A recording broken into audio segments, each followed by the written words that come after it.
Baik, Assalamualaikum warahmatullahi wabarakatuh. Hari ini kita berkunjung ke kebun Pir Inti Rakyat, yaitu kebun sawit, yang mana kebun ini ditanam pada tahun 86.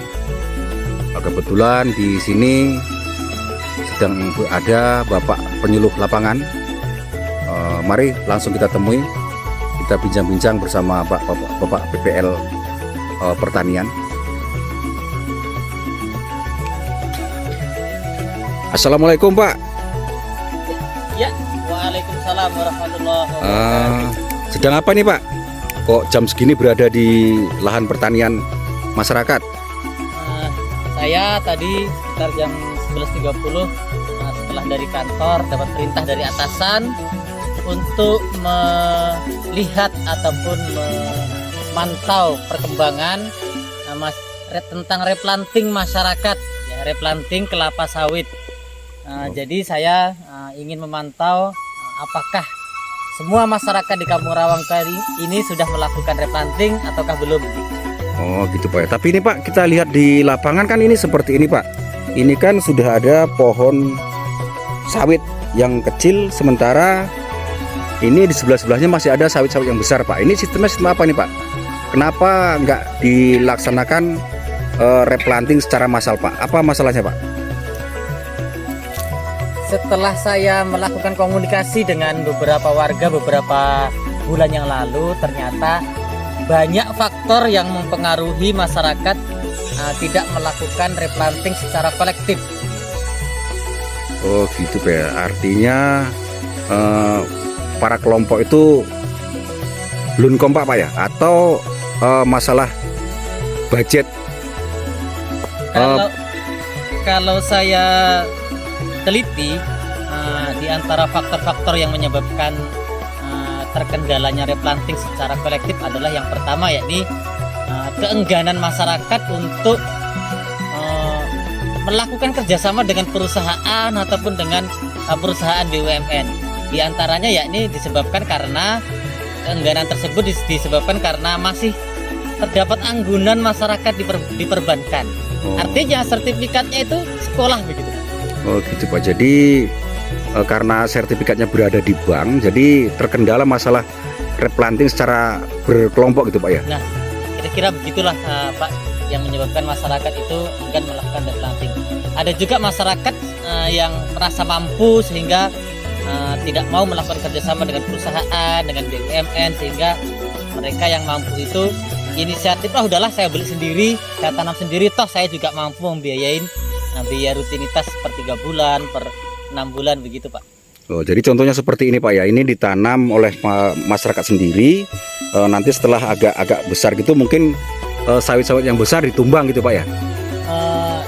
Sistem penanaman seperti ini adalah penanaman sistem sisip. Wow. Sebenarnya dalam pertanian kami selaku penyuluh tidak menganjurkan ini Pak, karena sistem sisip seperti ini akan menghambat pertumbuhan bibit baru seperti ini. Ini kan daunnya kering, panjang. Ini artinya pertumbuhannya tidak optimal. Terus juga mengganggu yang masih produktif begitu. Yang masih produktif seperti itu terganggu nutrisinya atau terganggu unsur haranya sehingga saling berebut dengan yang masih muda begitu. Ya, artinya untuk pencahayaan matahari kurang Pak ya. Nah, kira-kira begitulah Pak. Lebih lengkapnya itu seperti itu. Jadi pencahayaan kurang, nutrisi kurang. Kalau saya menganjurkan, boleh nggak sih sistem sisip ini? Ya sebenarnya tidak ada masalah Pak, asalkan kita tahu caranya, tekniknya. Itulah mengapa kami selalu menganjurkan kepada masyarakat itu untuk selalu berkoordinasi dengan kami. Bagaimana sih sistem sisip yang baik? Apakah ketika tanaman masih produktif, ataukah ketika tanaman itu sudah tua? Apakah dilakukan penumbangan sebahagian atau bagaimana? Kami selalu menghimbau itu. Ternyata aplikasi di lapangan banyak masyarakat yang asal tanam begitu Pak. Asal tanam padahal tumbuhan yang lamanya itu masih produktif. Oh gitu Pak ya. Artinya belum saatnya dilakukan replanting, udah dilakukan gitu, karena masyarakat ada yang merasa bahwa dia punya untuk melakukan replanting sendiri gitu Pak ya. Ya, ada dua jenis tadi itu Pak. mereka yang ikut kerjasama tidak banyak, atau yang ikut kolektif tidak banyak, dan lebih banyak yang menyisip atau menanam sendiri khusus untuk di kampung kita ini. Jadi Pak, kira-kira kalau tanaman seperti inilah nanti efek yang akan diterima oleh masyarakat itu apa tuh Pak? Ataukah hasilnya akan berkurang atau bagaimana Pak? Ya, secara kalau menanam sendiri tentu banyak sekali kerugian yang akan kita terima jika dengan catatan satu, masyarakat tersebut tidak memiliki kemampuan dalam perawatan begitu. Contohnya begini, ketika di sistem-sistem seperti ini kan akan berdampak terhadap produktivitas yang seharusnya dapat sekian ton menjadi sekian ton. Begitu Pak.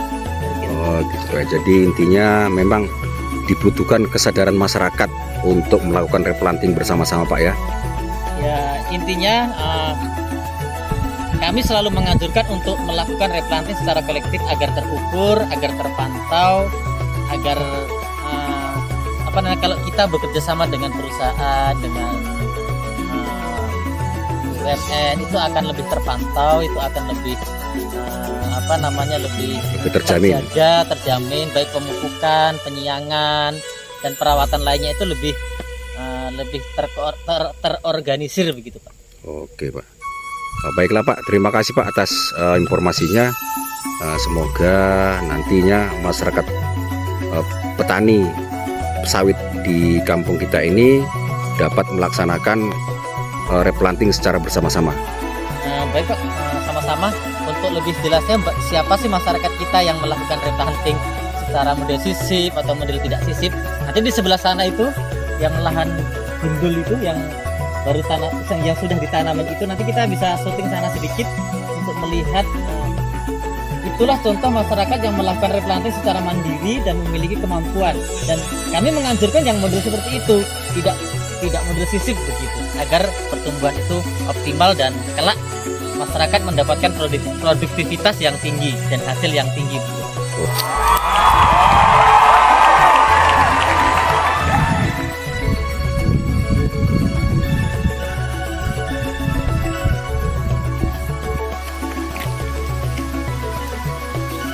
Nah, beginilah contoh replanting yang kami anjurkan. Walaupun replanting tidak secara kolektif, namun secara mandiri, sehingga pertumbuhan lebih optimal, akan menghasilkan tandan buah segar yang optimal pula. Tapi beberapa permasalahan ya seperti ini, sehingga karena sadar masyarakat yang memiliki hewan ternak kurang, sehingga sapi ataupun kerbau atau kambing yang liar gitu mengganggu tanaman kelapa sawit yang baru ditanam. Oke Pak, terima kasih Pak informasinya Pak ya.